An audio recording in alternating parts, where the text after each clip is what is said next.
Então, Adriano, começa com 10 preceitos, aí o Lars von Trier ele adiciona 4.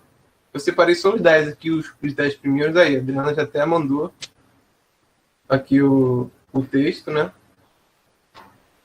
Eu separei aqui os 10, daqui a pouco eu vou compartilhar a tela e mostro para vocês. E, na verdade, eu vou até colar aqui no chat, acho que fica melhor. Então ele começa na Dinamarca, mas ele ganha meio que proporções mundiais, né? Vão tendo vários filmes seguindo esses preceitos e meio que há um comitê, né? Depois que o filme é feito, eles enviam para um comitê e nesse comitê tá o Lars von Trier e Thomas Vinterberg, mas há mais diretores, mais gente da produção cinematográfica que eles avaliam. Esse filme aqui é do Dogma 95. Não, esse aqui não merece o selo. Meio que isso. E até hoje, assim, há mais de 300 produções do movimento, né? Não há muitos grandes filmes, assim, tipo, filmes de grandes renomes, assim. O principal filme é o Festa de Família, é o primeiro e o principal que ganha mais renome, assim. Mas o segundo já tem uma grande repercussão também, que é Os Idiotas, do Lars von Trier. Eu acho que o movimento impulsiona muito os dois diretores, tanto Thomas Vinterberg quanto Lars von Trier. Muita gente acha que foi meio que uma jogada de marketing dos dois. Vou criar um movimento para eu conseguir alavancar na carreira. Acho que todo mundo tenta ter um pouco de marketing, né? Tenta ter um pouco de... Acho que existe isso, mas existe muito mais um aspecto artístico também. Porque a gente jogando no contexto histórico agora, né? Que a gente sempre tenta ver um pouco do contexto histórico. O movimento é criado em 95 e o primeiro filme é em 98. E nesse contexto dos anos 90, há uma grande produção hollywoodiana explodindo no mundo. Então a cultura norte-americana, a cultura estadunidense, está sendo inserida em várias outras culturas, não só na América do Sul, né, como já era de rotina, mas de praxe, mas tanto na Europa, na Ásia, na África. Então, as pessoas viam muitos filmes hollywoodianos. E como é que eram as características desses filmes hollywoodianos? Eram filmes com grandes efeitos especiais, filmes que não eram tão realistas, assim. Filmes como Exterminador do Futuro, De Volta para o Futuro, Matrix. Assim, dá para listar vários filmes dos anos 90 que mostravam muito do gênero de ficção científica, mas tinha vários gêneros assim, mas contava muito com que tinham grandes recursos para se fazer a produção e contava com grandes efeitos especiais. Não era um cinema meio que baseado nos preceitos anteriores, né? Deixa eu mostrar o filme do Lars von Trier, Os Idiotas. É um bom filme também. Quem quiser ver, é um filme que passa rápido, assim.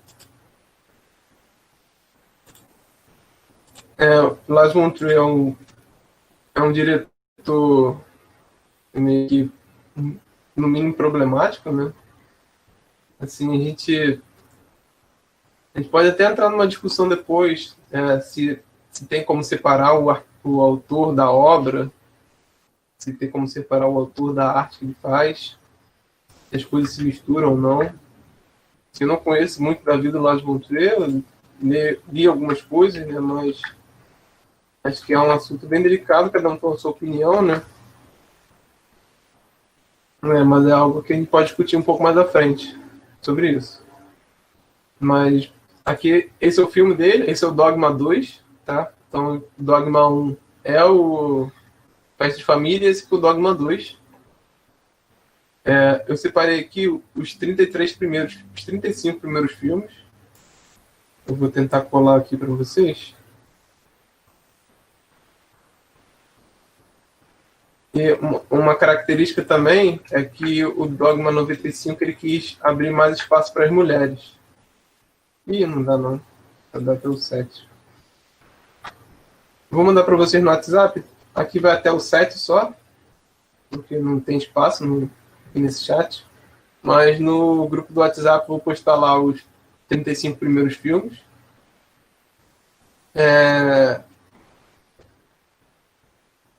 Me perdi um pouquinho, que eu ia falar. Ah, tá. Então, todos os filmes aqui recebem um selo, você recebe aquele certificado do começo do filme, que eu já vou mostrar. E eu acho que, assim, meio que os diretores, eles saem, né? O Thomas Vinterberg e o Lars von Trier, eles meio que saem do movimento para produzir algo que não precisa necessariamente estar dentro dos 14 preceitos, né? Mas eu acho legal que eles mantêm algumas coisas, algumas características, assim, tanto na narrativa quanto no estilo de filmagem. A característica acho que a principal característica é a câmera na mão, né? Vocês podem ver que quem viu o filme, a câmera balança muito, né? A câmera tem vários movimentos assim que eu acho que são bem legais. Vou postar para vocês agora as 10 características. A Adriana já lançou aqui as 14, né? Eu separei só as 10. Aí todos os filmes que são lançados e meio que pretendem entrar no Dogma 95, eles são enviados para um comitê. O comitê vai avaliar esse filme a partir desses 15 e desses 14 preceitos. Acho que eu separei só 10 aqui, tá? Vamos lá. As filmagens devem ser em locações, não em estúdios. Então, você não tem aquelas grandes produções de estúdios de Hollywood. Você tem que alugar uma casa ou fazer o filme na rua, né, em condições que há poucos recursos. Como é que a Thaís pergunta uma coisa? Ela perguntou se ainda estão sendo feitos os filmes do Dogma 95. Eu acho que sim, Thaís. Não vou te confirmar porque eu não tenho certeza, mas eu acho que estão sendo feitos sim.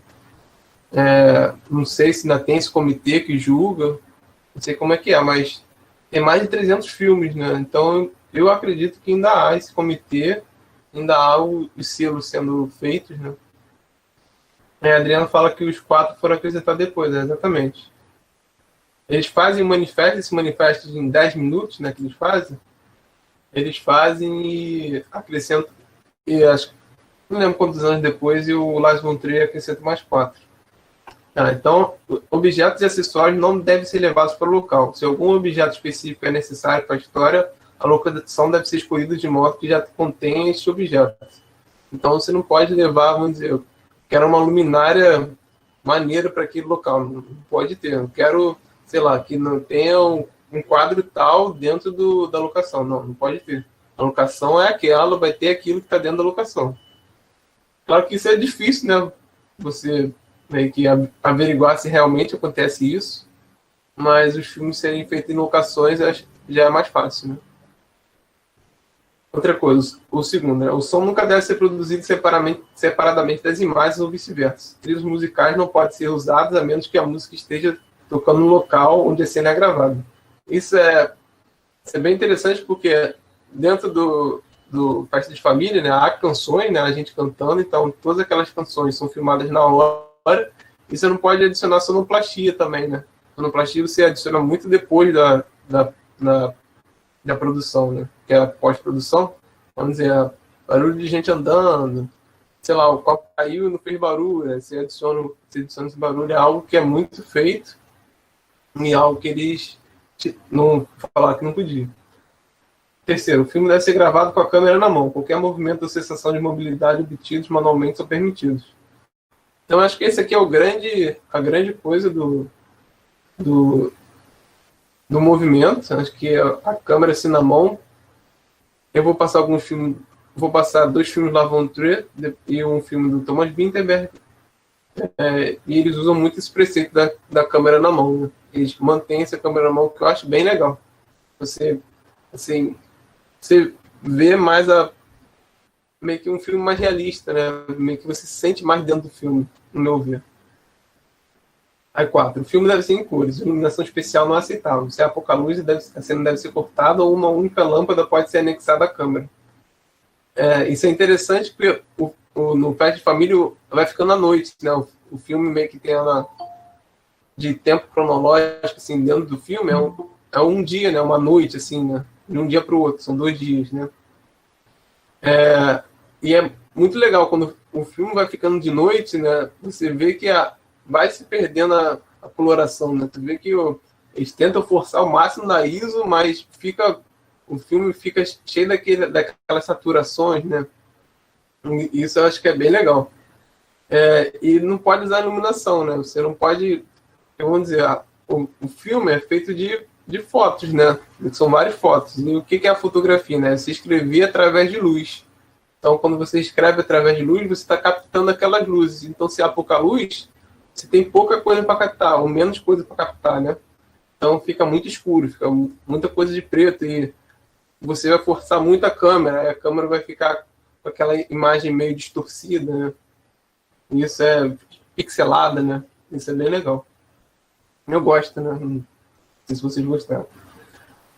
Trabalhos ópticos e filtros são proibidos. Você não pode usar filtro na luz, na câmera. Fazer algum efeito óptico também. O filme não deve conter ações superficiais. Assassinatos, armas, não podem ser incluídos. Então, tem muito disso, né? No filme, do nada, um cara puxa uma arma, né? Isso é meio que para chamar a atenção, para prender a pessoa ao filme, né? Isso é uma característica muito usada, né, no cinema norte-americano, no cinema estadunidense. Então, é algo que eles quiseram tirar, assim, né? Tá muito em alto o Exterminador do Futuro, né? Filmes do Van Damme, filmes que marcaram os anos 90, né? E eles meio que fizeram esse preceito, assim, acho que principalmente de armas e assassinatos, né? Era algo muito característico, assim. Acho que Matrix e Exterminador do Futuro foram os dois principais exemplos, assim, que estouraram. Alienações temporais e geográficas não são permitidas, ou seja, o filme deve acontecer aqui e agora. Não pode fazer um filme de época, você não pode fazer um filme de 1920, você não pode fazer um filme sobre a Primeira Guerra Mundial, sobre a Segunda Guerra Mundial. Algo que é muito feito ainda, né? Que era muito feito, e eles decidiram meio que inovar, entre aspas, nesse sentido, né? Não pode fazer isso. O filme tem que se passar vamos dizer, estou fazendo um filme em 2020, o filme vai se passar em 2020, nesse meu quarto aqui. Não posso transformar esse meu quarto numa caverna, algo do tipo. Filmes de gênero não são aceitos, então você não pode fazer um filme de romance, assim, tipo, um filme bem estereotipado. O filme tem que ter meio que vários gêneros, entre aspas. O formato do filme deve ser 35mm, é o tipo do filme, é 4x3, é isso. E, por fim, o diretor não pode ser acreditado. Então, o filme não pode ter o nome do diretor. Não sei se vocês perceberam no filme, nos créditos não tem o nome do diretor nem no começo do filme. Uma característica também, eles quiseram transformar isso, apesar do diretor não ser acreditado, ele dá mais autonomia, dá mais poder para o diretor. Porque quando os filmes eram feitos em grandes estúdios, o diretor não tinha muito essa mão. O diretor era meio que mais um coadjuvante, porque ele meio que ia seguir os preceitos do roteiro, e quem ia transformar mesmo o filme seria meio que mais a pós-produção. Você iria fazer um Jurassic Park, por exemplo. O diretor não tem tanta influência, sim, como o cara dos efeitos especiais. Talvez o cara dos efeitos especiais teve uma importância maior do que o diretor. Então, foi algo que eles fizeram todos os preceitos baseados nisso. Não, eu quero deixar o diretor com uma influência maior. E é algo que eles meio que levam adiante. Eu não sei se vocês já viram Dançando no Escuro do Lars von Trier. Dançando no Escuro, o Lars von Trier, ele pega a câmera e filma. Então, ele é um operador de câmera. Então, é um diretor que opera a câmera. Pesadíssimo, né? Eu gosto bastante desse. Já vou apresentar esse filme aqui para você, então.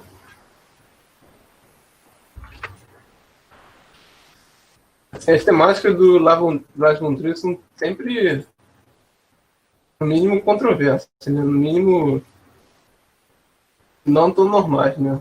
Ele é o diretor também de Melancolia, Ninfomaníaca. Então, ele tem vários filmes que não são muito usuais. Então, esse é Dançando no Escuro, recomendo bastante. E esse filme específico, ele tem muito do Dogma 95. Se você for ver a Festa de Família, ver Os Idiotas e depois ver esse filme, você vai achar que você está no Dogma 95. Mas esse filme já tem luzes. Não sei se utiliza um estúdio, mas acho que não, mas já trabalha muito com a luz e tal. Então, não receberia o selo, né? Mas ele atinge vários preceitos do filme. Principalmente essa da câmera na mão, que acho que é um dos preceitos fundamentais, né, do Dogma 95. Um outro filme do A Casa que Jack Construiu, então, esse eu não vi. Esse também segue esses preceitos? Não? É só um filme do Lars von Trier, né, que você tá falando. Esse aqui é Dogville. Talvez seja... Então, eu tô falando mais filmes que tem um pouco desses preceitos do movimento. Principalmente dos dois, né? Do Thomas Vinterberg e do Lars von Trier. Esse aqui é um filme que tem muita câmera na mão também. É um filme muito teatral, né? Eu adoro esse filme. Não sei se vocês já viram. Não tá em uma outra recomendação. Mas ele acaba... há muita manipulação de luz, né? Ele é feito em um estúdio, né? Eu acho. Porque é um grande cenário. Eles são feitos em um local, né? Mas, se eu não me engano, é um estúdio, então também não atingiria todos esses preceitos, né? Estou falando que ele atinge alguns preceitos, assim. Então, esse da câmera na mão, ele atinge. Esse aqui provavelmente o mais famoso lá de von Trier, vocês devem ter visto, A Caça, estava até outro dia no Netflix. Esse atinge o preceito de não ter o estúdio, né? De ser tudo em locação. É um filme bem legal também. Fala muito sobre cancelamento e tal. E eu acho que talvez esse filme seja meio que feito pouco em defesa do Lars von Trier, né? Não sei. Como os dois são muito amigos, né? Pode ser que tenha essa referência aí. Nunca pesquisei sobre o filme, não, só vi. Me chamou isso da atenção na época, assim, tipo... será que esse ele tá falando de um cancelamento, assim, do Lars von Trier? Algo que as pessoas fazem muito? Enfim, não quero entrar muito no tema, não. Até porque nem estudei sobre esse filme, né? Mas é algo que me recorreu. Ainda falando do Dogma 95, o movimento sempre desdobra em outros movimentos, em algo que os diretores vão utilizar em outros filmes. Né? No Brasil, meio que esses preceitos do Dogma 95 eles já são meio que utilizados, porque você não tem grandes estúdios no Brasil. Então você vai fazer o filme em locações. Né? Basicamente, todos os filmes no Brasil praticamente são feitos em locações. Sei lá, 80%, 90% dos filmes do Brasil são feitos em locações. Não tem muita iluminação nos filmes brasileiros, então eu já tenho um baixo recurso.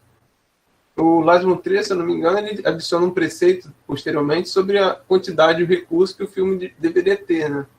Então, acho que, se eu não me engano, é 5 milhões, 6 milhões de reais. Então, 90% dos filmes brasileiros são feitos abaixo de, sei lá, 1 milhão, né? 2 milhões. Os filmes no Brasil seguem muito esses preceitos aqui, meio que indiretamente, por meio que sendo obrigado a seguir meio que esses preceitos. Mas só que dentro do cenário brasileiro surge um movimento que é o Dogma Feijoada, que eu achei interessante. Eu pesquisando sobre o Dogma 95, eu vi esse Dogma Feijoada. Eu achei legal porque é um movimento de cineastas negros. Eles têm essas características aqui. Só faltou um, que é o último: super-heróis ou bandidos deverão ser evitados. Mas o Dogma 95 ele meio que foi criado pelo Jefferson, e o Jefferson meio que fez esses preceitos, né? Aí ele bota: o filme deve ser dirigido por um negro brasileiro, o protagonista do filme deve ser negro, a temática do filme deve estar relacionada com a cultura brasileira, a cultura negra brasileira. O filme deve ter um cronograma exequível, filmes urgentes, personagens estereotipados negros estão proibidos, o roteiro deve privilegiar o negro comum brasileiro e super-heróis ou bandidos deverão ser evitados. Então achei legal, aí eu vi que outros cineastas seguem esse dogma feijoada. Não tem nenhum filme de grande expressão assim nacional que segue isso, mas talvez assim o dogma feijoada tenha algum diretor que olhou isso, achou legal e teve alguma ideia, se inspirou. Então vai muito disso, de os movimentos se inspirar, servirem de inspiração para novos filmes. Eu não sei se eu cheguei a falar também, o Dogma 95, uma peculiaridade dele era ter mais diretoras mulheres. Não sei se eu cheguei a falar isso, acho que dos 30 primeiros filmes, 10 são de diretores, que assim, não é metade, né, mas é um número expressivo, pelo cinema ser muito machista, eles também sempre tentam botar o filme um pouco na ótica da mulher também, não todos os filmes, né, mas às vezes eles têm essa temática de ter a visão feminina. Uma curiosidade também, o Lars von Trier, ele começa como diretor de filme pornô para mulheres, então ele meio que se especializa em algo bem diferente, assim, né, ele já, acho que quem vê Ninfomania, quem não sabe disso, acho que perde um pouco da experiência. Enfim, acho que se alguém tiver alguma dúvida do movimento em si, porque aí, se não tiver, eu já vou pro filme, porque são quase 5h40.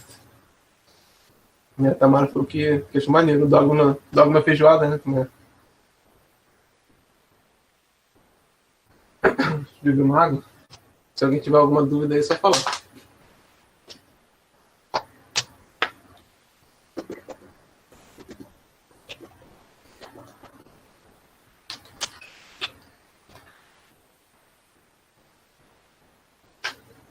Bom, vamos pro filme então, né? A Thaís falou.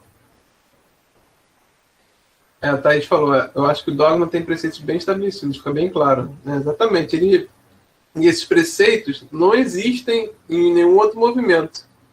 É algo que muita gente encara como algo mais comercial, assim, eles quiseram fazer isso para meio que criar marca em cima deles, não sei.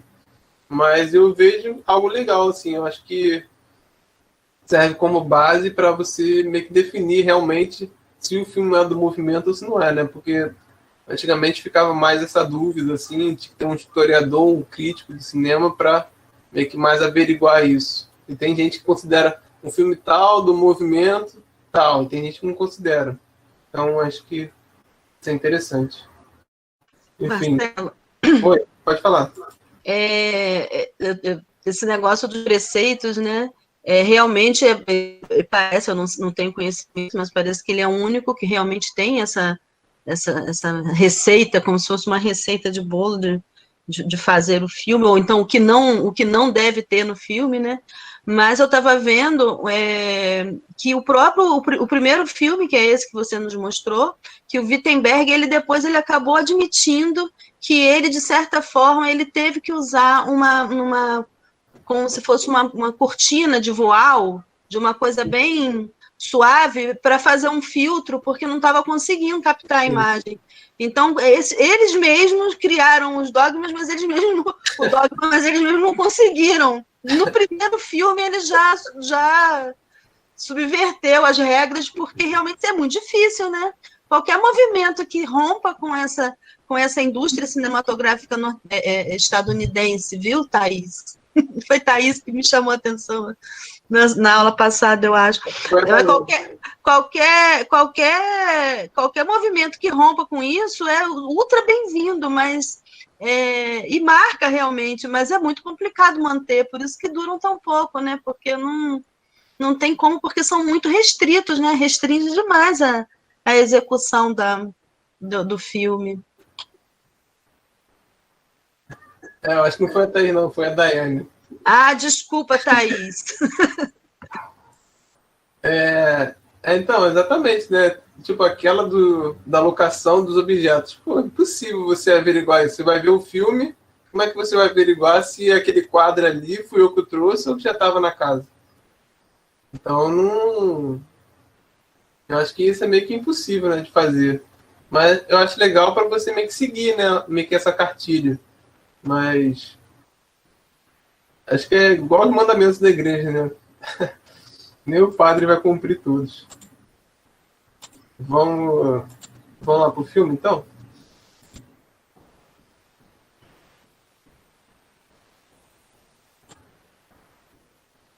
Eu vou, se alguém tiver alguma cena do filme, por favor, fale, que eu tento achar aqui.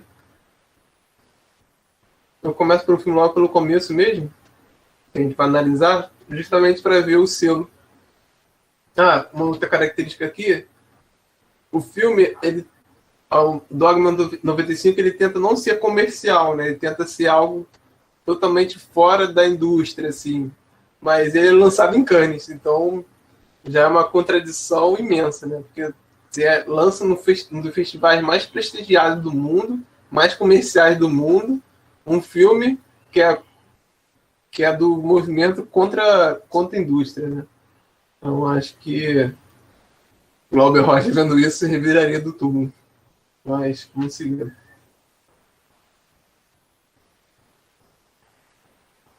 E aqui está o selo. Podem ver aqui, ó. Dogma número 1. No próprio cartaz também está escrito Dogma 1.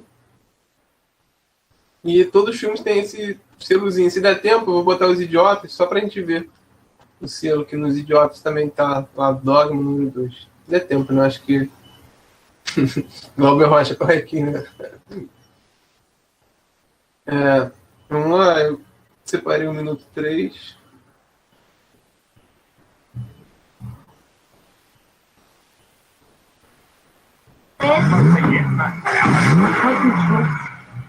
Stop the way.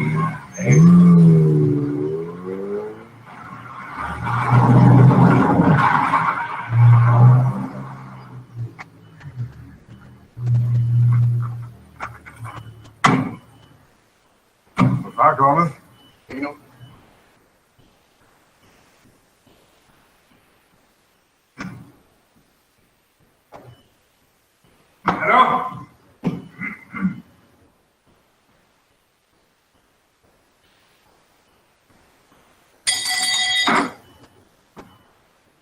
Vamos, Edu. Bom, algumas características aqui dessa cena, aquele movimento de câmera espetacular do carro chegando. A câmera está na posição rente ao chão, ela faz um chicote assim junto com o carro, que para mim ficou muito legal. E não sei se vocês repararam, né, que eu acho que não é coincidência, o nome do cara é Lars, né? O filme do Thomas Vinterberg, acho que ele é uma referência ao Lars von Trier. É o primeiro filme do Dogma 95 que os dois fizeram, o Manifesto, e dos primeiros caras que surgem assim, não é um cara principal, né, mas o nome dele é Lars. Deve ser um nome famoso na Dinamarca, né, mas mesmo assim acho que é uma curiosidade legal. Também eu meio que acho que deixei isso claro, mas não especifiquei, os filmes tinham uma temática mais da realidade, né? É algo muito inspirado no neorrealismo italiano. O Dogma 95, ele tenta trazer os preceitos de movimentos atrás, de movimentos anteriores. Então ele tem muito do Nouvelle Vague, do neorrealismo, até de outros também, mas principalmente de dois. Ele tem mais essa influência, né? Então essa temática assim, mais de algo ser mais real, não de ser um cara indo para o futuro e voltando, de, sei lá, um cara tomando a pílula azul ou a vermelha, né? Algo do tipo assim. Se alguém tiver algum comentário sobre essa cena específica, eu vou botando para outra aqui.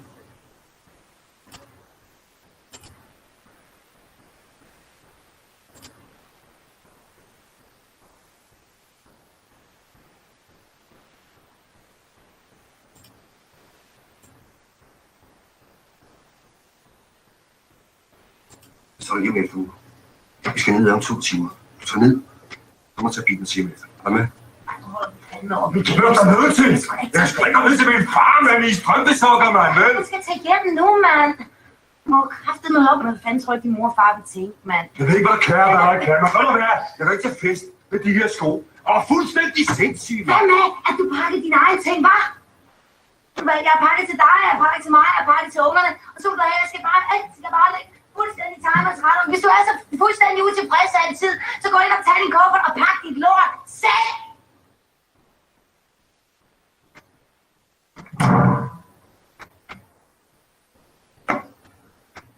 Nu skal jeg kraftedeme sige dig noget, du. Det er dig, der pakker det her tøj. Adriano falou que o Lars von Trier é um pulha. Eu não sei o que é pulha, se você puder falar aí. Essa cena específica, o personagem... Ah, tá. O pulha é o recepcionista, né? Tipo isso que você tá falando? Ou o nome do cara era pulha? Não era, eu tô confundindo, não era o filho que se chamava Lars, era o recepcionista? É, o recepcionista. Ah, então eu retiro tudo que eu disse. Eu esqueci o nome do... O Pulha é esse filho aí que realmente... Esse é o Michael. Michael, né? Ah, então eu confundi. Desculpa, Lars. Então, eu separei essa cena para mostrar como esse cara era um mala mesmo, um pulha, o Michael, e eu achei interessante que eu reparei, né, que o Michael é meio que o inverso do Christensen, né? Do Christian, quer dizer. Então, meio que são os opostos, né? Eles são irmãos, mas um tem uma personalidade completamente diferente do outro. Acho que tem até uma cena legal que é o Michael transando meio que ferozmente assim, com a mulher, né? Tipo, algo até meio que nojento, enquanto o Christian tá lá sentado, assim, tem uma mulher que conversa com ele, que é a garçonete, né? Aqueles parece que já tinha tido um relacionamento e tal. Então, eu achei para essa cena mais porque me deu essa impressão, né? E que é algo que muitos diretores fazem, muitos roteiristas fazem, né? Eu vou fazer os personagens, né? Eu vou fazer a caracterização dos personagens. Os personagens principais eu posso fazer um oposto do outro para ver meio que esse choque entre eles, esse choque de personalidades. É algo que acontece muito, Batman e Coringa, né? O filme, não sei se vocês viram, Onde os Fracos Não Têm Vez. Meio que um é o inverso do outro, que é o inverso do outro. O delegado, tem o inverso dele, que é o cara que acha o dinheiro, que tem o inverso dele, que é o serial killer, né? Então, acho que você analisar personagens assim, acho que é bem legal. No Batman, acho que é Super-Homem, aí o inverso do Super-Homem é o Batman, e o inverso do Batman é o Coringa. Que é algo que não acontece, né? Tipo, o inverso do Super-Homem é o Batman, o inverso do Batman não é o Super-Homem, né? Acontece algo que transforma em uma peculiaridade, né? E sempre esse terceiro, assim, é algo mais doido, assim. Enfim. Vamos para a próxima cena, se alguém tiver algo a dizer, só falar.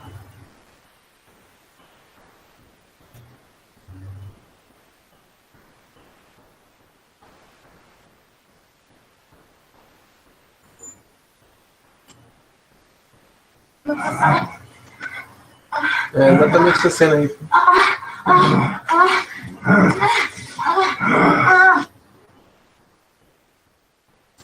Enquanto isso, a paz, a tranquilidade. Olha esse movimento de câmera, que maneiro.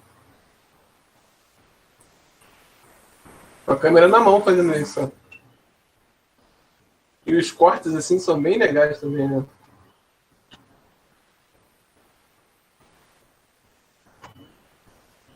Eles usam muito o plano holandês também. O plano holandês ele fica mais assim inclinado. Em vez de ficar reta a câmera fica assim.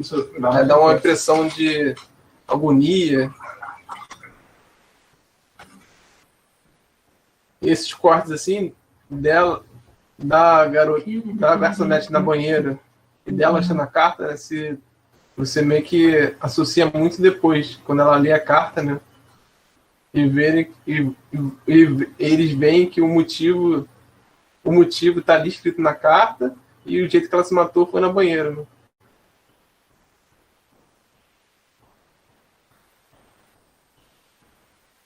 algo que não é dito agora, né? Mas é bem legal essa associação, essa montagem deles é muito boa.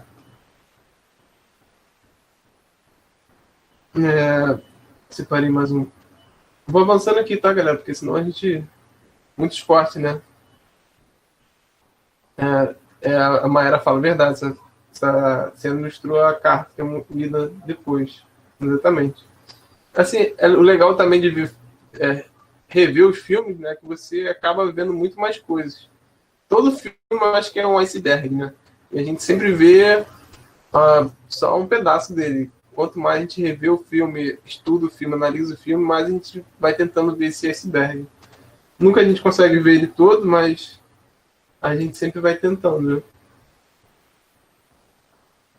E isso não quer dizer que a gente tem que tentar entender o filme, né? A gente só tem que ver algumas características, algumas visões do diretor, algo que te impacta, assim. Acho que quando você revê o filme, isso é legal. Bom, acho que é um dos conflitos do filme, né? Quando o Kristen vai fazer o discurso pelo pai dele. E o filme tá correndo normalmente, né? O filme tá normal. A gente vê assim, são personagens que são meio doidos, né? Meio agoniantes, mas o filme tá se passando normalmente. Até esse discurso. Men allerførst vil jeg gerne holde min tale. Jeg har skrevet 2 taler. En er grøn og en er gul, og du kan selv vælge, hvilken det skal være. En er grøn, den er gul. Den grønne er det interessant valg. Det er en slags sandhedstale. Jeg har valgt at kalde den, når far skulle i bad. Se, jeg var ganske lille, da jeg flyttede her til godset, og jeg vil så roligt sige, at det var en helt ny tid. Bom, não vou deixar o discurso todo, senão vai tomar muito tempo e vai dar spoiler aí para quem não viu o filme. Já tem muito spoiler, né? Então não precisa ter tanto. A Mayara falou, foi angustiante ver o pessoal querendo calar o Cristo e fingindo que nada estava acontecendo. Exatamente. Todo mundo... Porque, assim, o passado do Kristen é ele sendo um garoto doido, né? Naturalmente. Tudo que ele sofreu. Então, é um cara que já foi para um hospital psiquiátrico. Então, ele não tem muita credibilidade. Então, muita gente meio que vai achar que ele tá mentindo, tá tendo um delírio, um surto. E meio que só vão acreditar nele quando a irmã dele lê, né? Helene, eu acho. Lê a carta. E você falou de angustiante. Esse filme, algumas pessoas chegaram até a vomitar, né? Por causa desse movimento de câmera, da coloração de ser mais amarela, meio que mostarda assim, da temática do filme. Então, acho que quando você vê um filme no cinema, você fica muito mais imerso também, né? Então, esse movimento de câmera pode deixar a pessoa meio que tonta, assim, meio que angustiada. Então, o Gabriel falou, eu fiquei um pouco tonto no começo. Exatamente, acho que é proposital, né? Para criar meio que não desequilíbrio uma palavra, mas uma agonia dentro de você, né? Pra você ver que a temática do filme é realmente essa. Mal-estar, exatamente. É um mal-estar dentro de você. Vamos seguir aqui.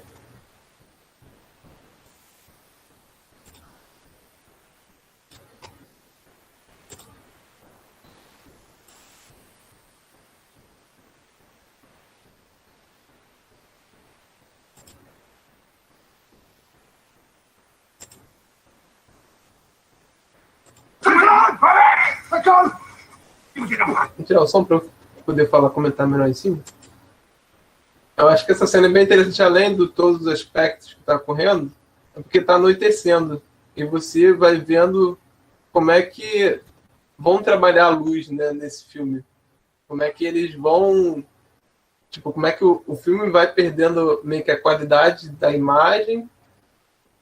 E, assim, no meu computador, essa minha tela, assim, não dá para ver tão bem isso. No projetor, eu até revi o filme ontem e deu para ver muito melhor isso, que a coloração do filme que ela vai se perdendo, né?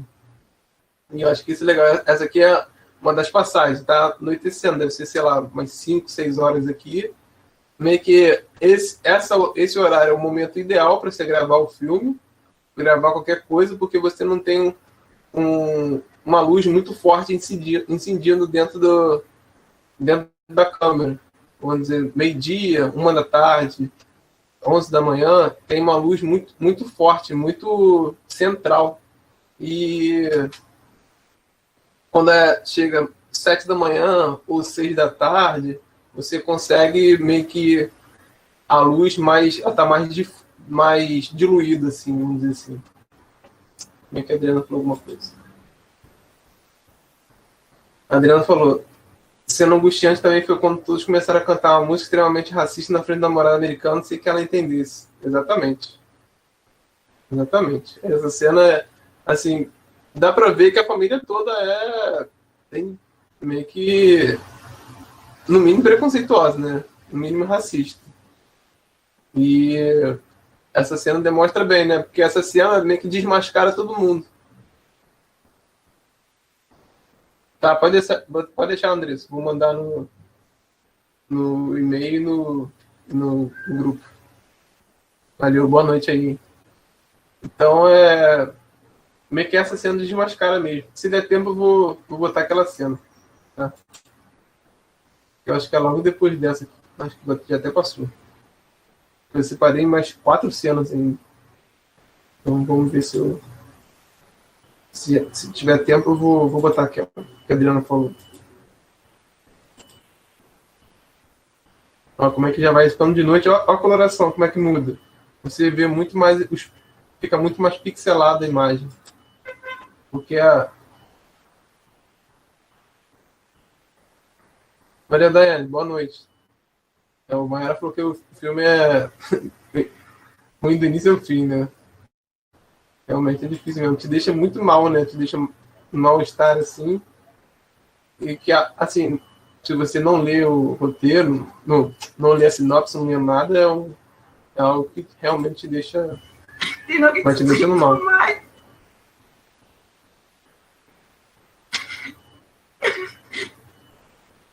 Jeg ved, at mine søskende er nogle glade og lysende mennesker. Og jeg elsker jer. Og jeg synes, I skal lade være med at tænke på mig. Til dig, Christian, min elskede bror, som altid har været hos mig. Tak for alt. Jeg vil ikke blande dig ind i det her. Til det elsker jeg dig for meget. Og dig, Helene. Og dig, Michael, selvfølgelig. Din skøre ræd.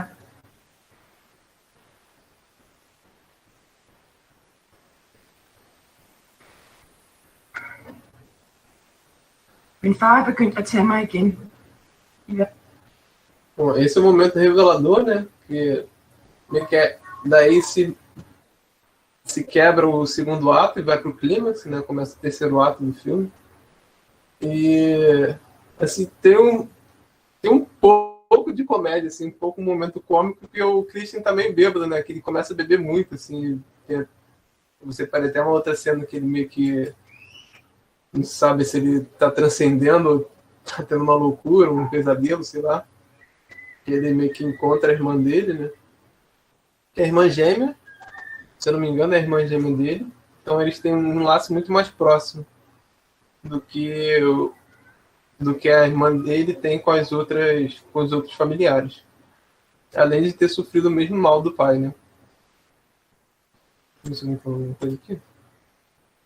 A Adriana falou que está se recuperando ainda do filme. O Gabriel falou, achei muito inteligente a forma como eles entregaram as informações bem fragmentadas sobre a carta. Me deixou muito curioso e ansioso. Exatamente. E a carta é o ponto-chave, né? A carta começa com aquele joguinho que, quando ela entra no quarto, ela já percebe, por causa que eles faziam esse brincadeira de esconder as coisas. Aí ela acha a carta e você acha que vai ser revelado. Só que aí ela dá um susto no Lars, né? E a carta não é revelada e todo mundo, meio que o espectador acha, não tem muita importância. Aí depois beleza, tá aí, tranquilo. Boa noite. Depois a carta volta à tona de novo, mas não é revelado, né? Sempre vai sendo, aos pouquinhos, sendo revelado. Isso eu achei bem interessante mesmo. Vamos para a próxima cena? 25.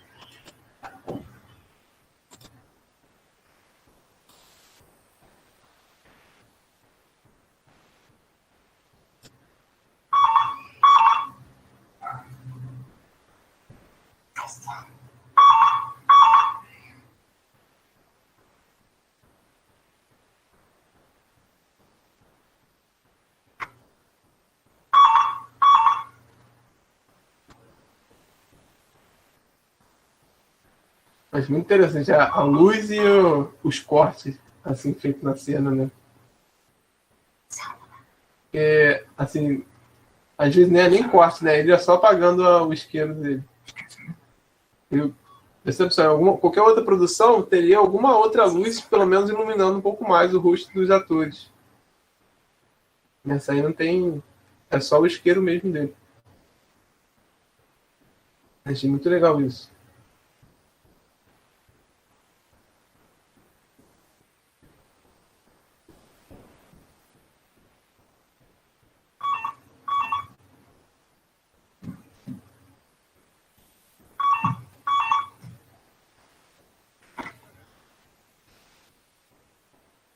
Aí ele acorda, né? Não sei se era um pesadelo, um transe dele, né? Um sonho qualquer. A Kátia fala, temas como estupro e pedofilia são velados em muitas famílias, por vezes contam com um silêncio conveniente por parte da família. O filme gera um desconforto necessário. Exatamente, é um tema realista, né? É um tema que realmente acontece. Ainda mais em famílias que se dizem meio que certinhas, assim, né? Pagam de boas, mas são bem preconceituosas. Tem vários, vamos dizer, várias coisas a esconder, né? Várias problemáticas a esconder. Mas é um tema até bem, assim, os temas sempre tentam ser até bem atuais do Dogma 95. Essa é uma das temáticas narrativas dele. E é algo que meio que se mantém, assim, acho que nas outras filmografias do Vinterberg e do Lars von Trier. Tem um outro filme do Vinterberg que eu não cheguei a mandar para vocês, mas Submarino também é bem legal. Se quiserem ver depois. Bom, vamos seguir?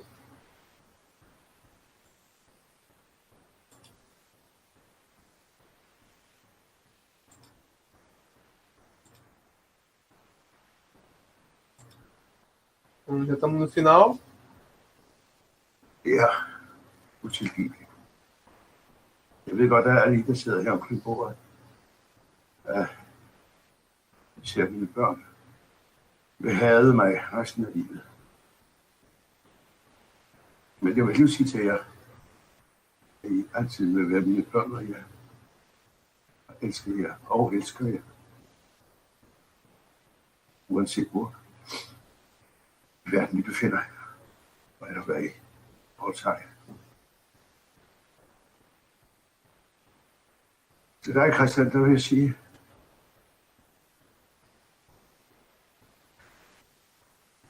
det var godt kæmpet, min dreng.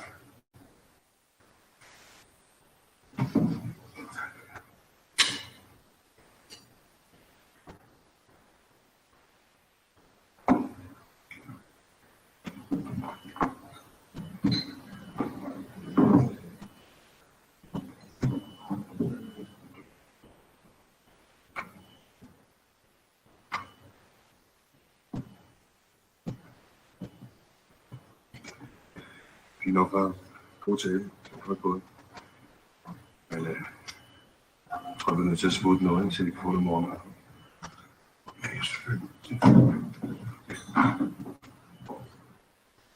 Vil du? Kommer du med? Ja, det er synd. Assim, eu acho que o filme termina num ápice perfeito, né? Ele tem essa meio que uma linearidade muito boa e ele acaba nesse ápice, né? E acho que o filho dele falando, né? Muito bem, pai, mas agora sai pra gente tomar café. E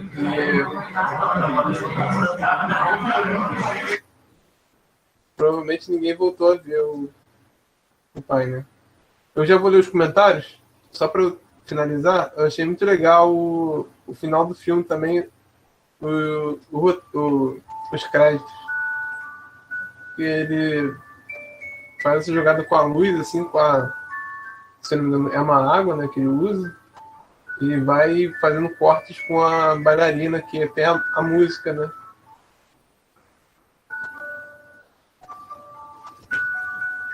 Então eu achei bem legal. E não aparece o nome do diretor, também é algo que é uma característica do movimento. Não tem o diretor sendo acreditado. Uma bailarinazinha.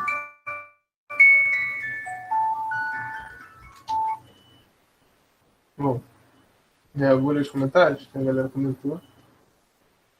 O Gabriel falou. A Mayara falou, né, primeiro. Os próprios parentes do filme queriam sair da festa antes dela terminar.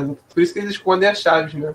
Eles escondem as chaves para não acontecer isso, porque eu acho que era meio que iria acontecer mesmo, né? Eles querem fugir do problema, eles não querem... Para a apresentação. Eles não querem ir de encontro ao problema, né? O Gabriel fala, o desespero que foi quando a sobrinha sentou no colo dele. A neta, né? Quando a neta senta no colo dele, o Michael, na hora, eu pensei assim, pô, como é que o cara, depois disso, bota a neta no colo, né? Que tipo, mero absurdo mesmo. A Mayara fala, o assunto fez ninguém ficar contra o estuprador e pedófilo. Um cara até fala da depressão dele. Então, assim, todo mundo meio que vai contra, né? Mas ninguém realmente, tipo, confronta o pai. Acho que além do Kristen, né? O único confronto é o Michael, né? Porque ninguém meio que vai de confronto, assim. A própria mulher dele dorme com ele depois na mesma cama na noite. Eles vão tomar café juntos. Meio que acho que por ele ser um líder assim da família, né? Economicamente também, porque ali deve ter abrigado muitos familiares dentro da pousada do hotel deles. Então meio que tem muito isso. A mulher sabia. A mulher viu, né? O Kristen fala que a mulher viu o filho sendo estuprado pelo pai e não falou nada. Aí a Adriana fala, tem razão, Kátia, as escolhas cinematográficas feitas para revelar esses tabus foram geniais, e realmente um filme extraordinário. Exatamente. Eu acho que, assim, dos filmes que eu selecionei, esse está no meu top 3, assim. Acho que é esse, Os Incompreendidos e Deus, o Diabo da Terra do Sol. Assim, na minha interpretação pessoal do que eu gosto. Né? Claro que cada um tem o seu ranking de filmes. É ruim fazer esse negócio de ranking, né? Mas esse é um dos meus favoritos. A Kátia fala, a desqualificação da vítima como recurso do estuprador. Muito utilizado, aliás. Exatamente. Ele é o louco, né? Ele é o cara que foi pro hospício. Ele é o cara que não tem sanidade mental. É o cara que tinha imaginação forte, né? A mãe fala assim, a mãe dá um discurso falando, não, é que o Kristen desde pequeno ele tem uma imaginação muito forte, né? Algo que meio que foi totalmente o contrário.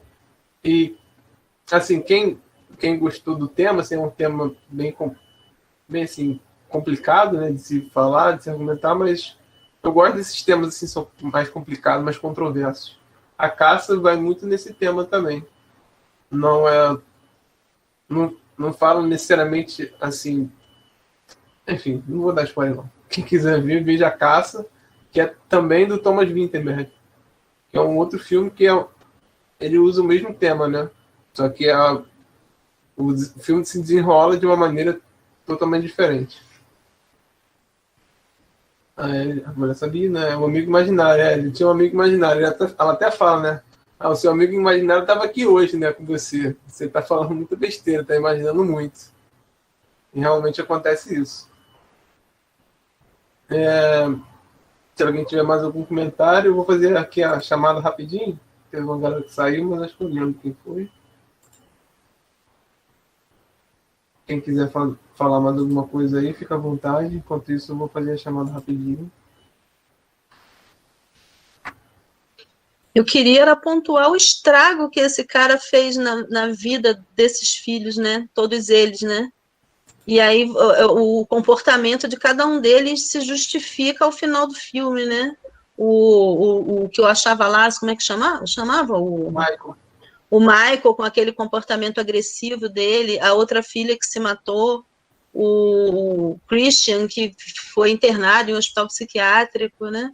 A fragilidade com que aquela outra que era antropóloga, Helena, ela se mostrou, né, totalmente frágil, assim, parece que um peteleco ia desmontar ela. Realmente esse cara foi um estrago.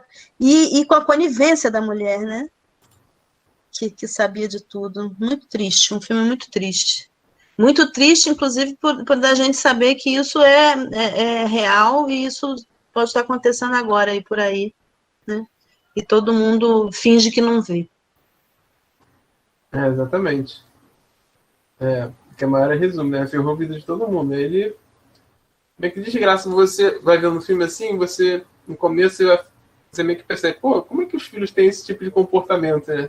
Até mesmo o Christian, assim, que não tem nada muito efusivo, nada muito contra ele, mas é um cara muito introvertido, né? É um cara que até mudou o seu comportamento.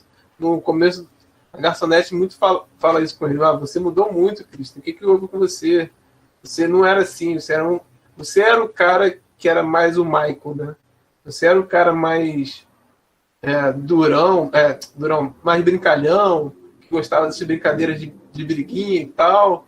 E depois ele vai ficando um cara mais triste, né? Você vê que ele é um cara triste, né? Um cara introvertido, assim, um cara muito mais... que não consegue demonstrar mais as suas emoções, né? Até quando ele chama ela para morar em Paris, né?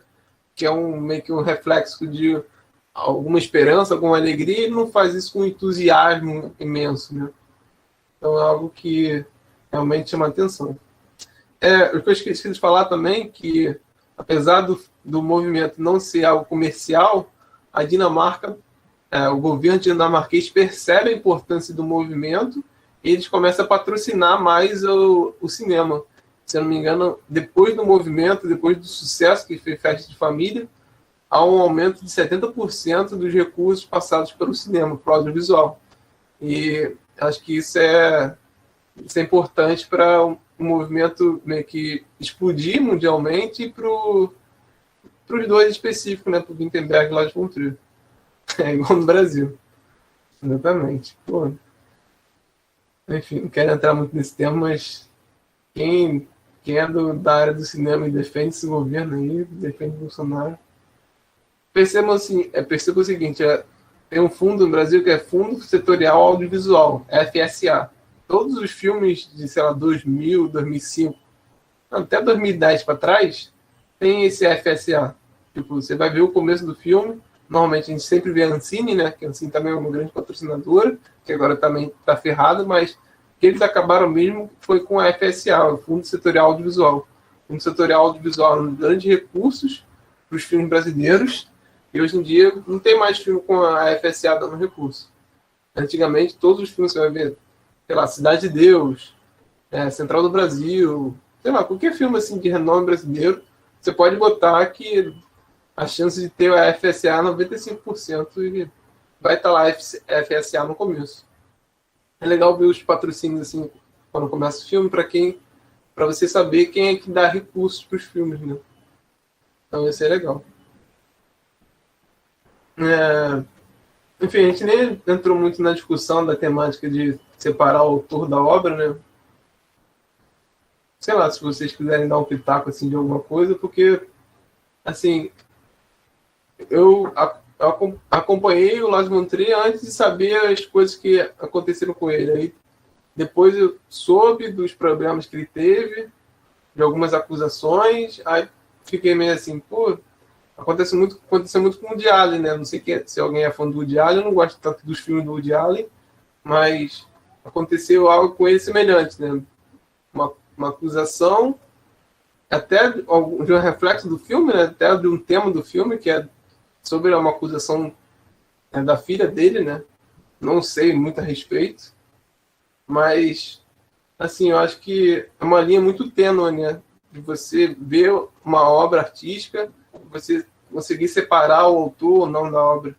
Até porque quando você fala de cinema, né, de filme, assim, o diretor é o grande autor da obra, mas tem vários autores, né, dentro desse filme. Tem um diretor de fotografia, que tem uma importância muito grande, roteirista. Então, se a gente for ver a vida de cada um, acho que a gente vai ver filme nenhum, né? E acho que vai ser mais difícil, mas se vocês quiserem entrar no tema aí, se não quiserem também, eu vou separando aqui. Kátia, eu não sei realmente o que aconteceu.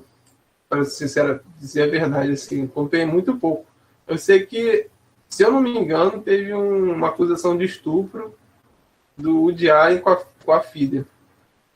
Eu não sei se ele se casou com a filha adotiva, não sei se é isso. Se alguém puder confirmar aí.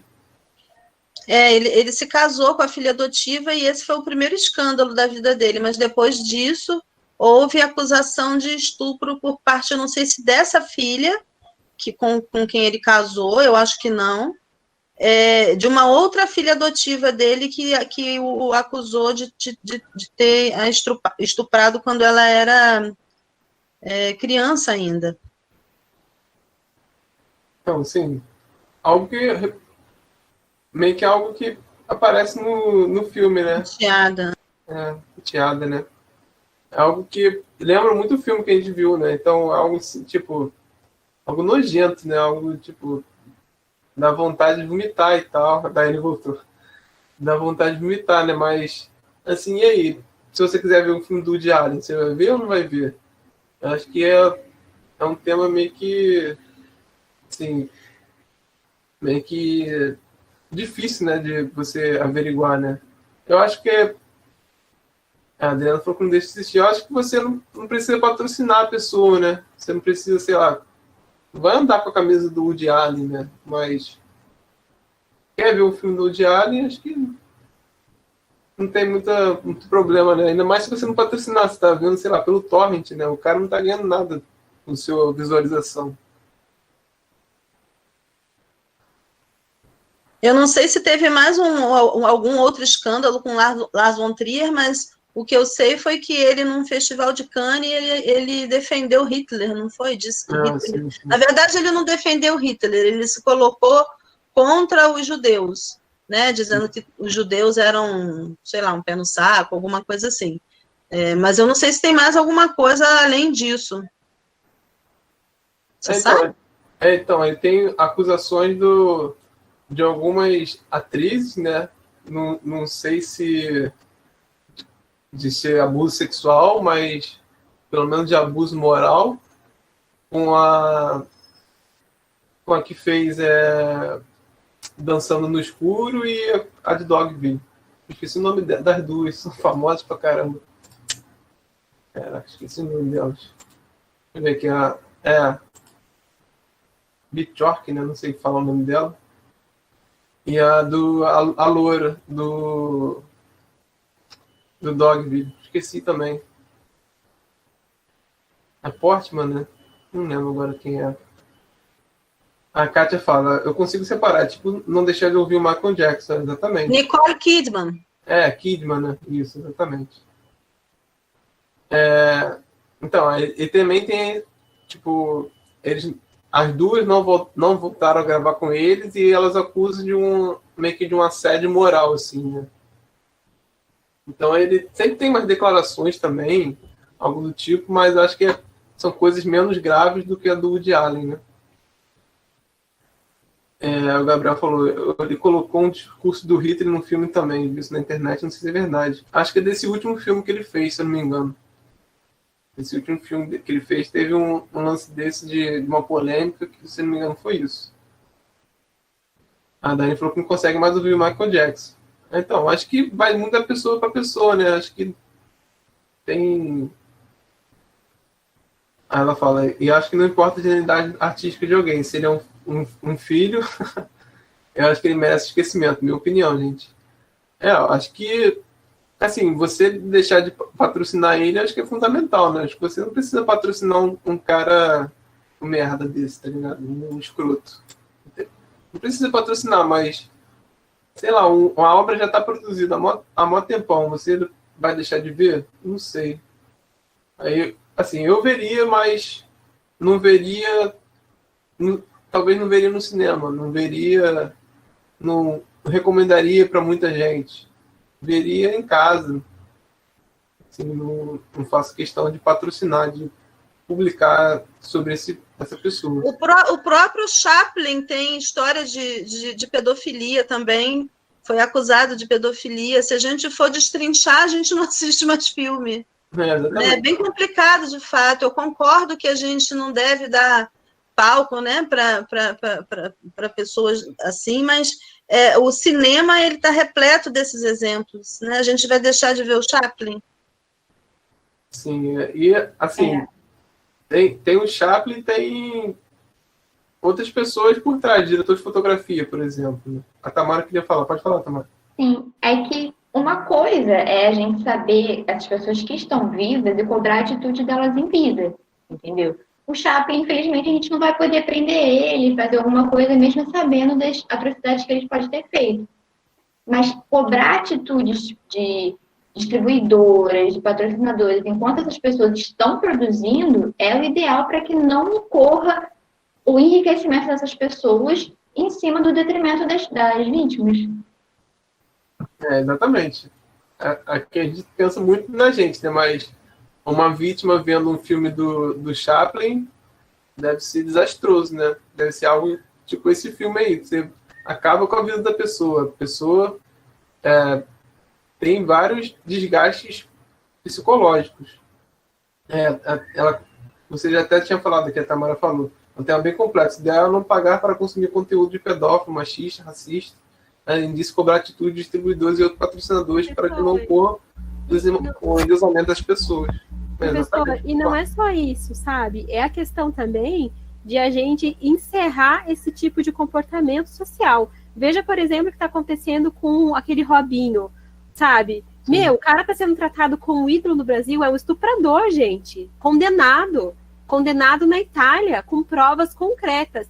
E aí você vem para cá passar pano. Então é como se a gente dissesse, pode fazer, tá tudo bem, tua vida vai continuar normal, você vai continuar rico. Então, por isso que eu acho que eu tenho uma posição muito forte em relação a isso, sabe? Em relação a dar visibilidade para as vítimas, sabe? A estar do lado das vítimas, da minoria, sabe? Sim, exatamente. Esse caso do Robinho aí foi impressionante, né? O Santos contratar um jogador desse. Aí é caso de torcedores santistas, torcedores de outros times, repudiar esse ato, né? Eu vi que o principal patrocinador do Santos já encerrou o contrato com o Santos. Então, são coisas que devem ser feitas assim para não patrocinar essa pessoa, né? A Tamara falou ainda, porque a vítima sempre terá que conviver com o sofrimento causado, enquanto as pessoas estão ganhando prêmios. Exatamente. Assim, é um tema bem complicado, né? Acho que... Professor, por exemplo, aquele ator do House of Cards lá, eu não tenho pena nenhuma. Entrou num ostracismo assim, ó, por conta do todo o escândalo que surgiu, eu não tenho pena nenhuma. Não importa se foi brilhante, se não foi brilhante, não importa. Sim, sim. Mas, assim, eu não estou ligado muito nesse caso. Eu não sei se ele foi inocentado, né? Acho que ele chegou até a ser inocentado. Aí também vai muito das finanças que o cara tem, né? Facilita. Realmente não sei.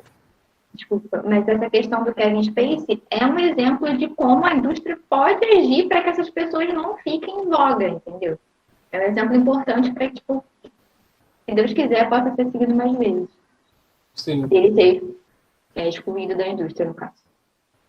Exatamente. Mas a questão a gente... Beleza Americana, a gente deixa de ver, não vê mais Beleza Americana, que é um filme do Kevin Spacey. Sim, o Kevin Spacey tem vários filmes geniais, né? Assim, acho que a partir do momento que a gente sabe, realmente a gente tem que deixar de patrocinar essas pessoas, deixar de dar ibope para essas pessoas, publicidade para essas pessoas. Mas a partir, acho que do momento que o filme está feito e você quer ver o filme, acho que se você, de uma certa forma, não patrocina o filme, que você vê por torrent, sei lá. Acho que é uma maneira de você, pelo menos, não patrocinar e você ver, né? Você não... Aqui é uma linha muito tênue, né? Assim, minha opinião só, acho que cada um tem uma opinião pessoal, né? Respeito. Se alguém quiser falar mais sobre o tema, pode falar. Eu vou deixar aqui o filme da próxima aula.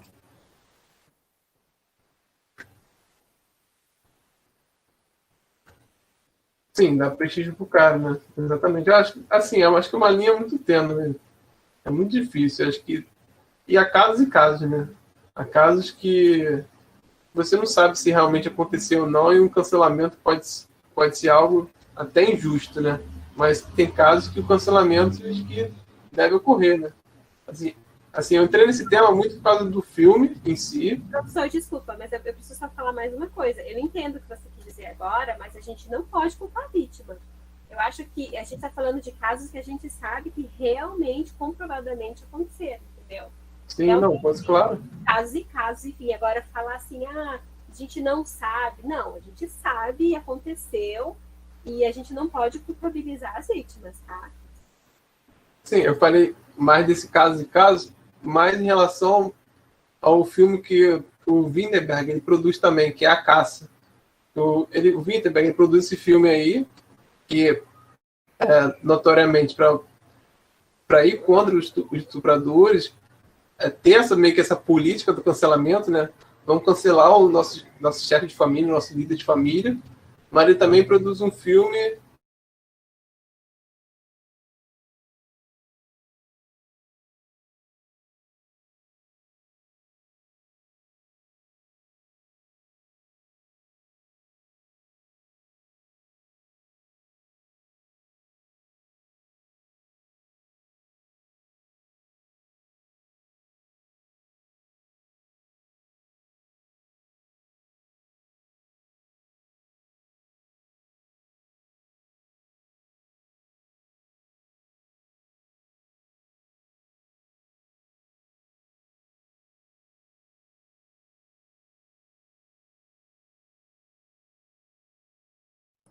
Estão me ouvindo? Minha conexão caiu no computador. Caiu, né? Mas voltou. Então, encerrei o computador aqui, que eu fui pro 4G do celular, porque minha conexão no computador caiu. Então, acho que é isso. Eu entrei muito nessa discussão por causa do Lars von Trier e por causa de 2 filmes.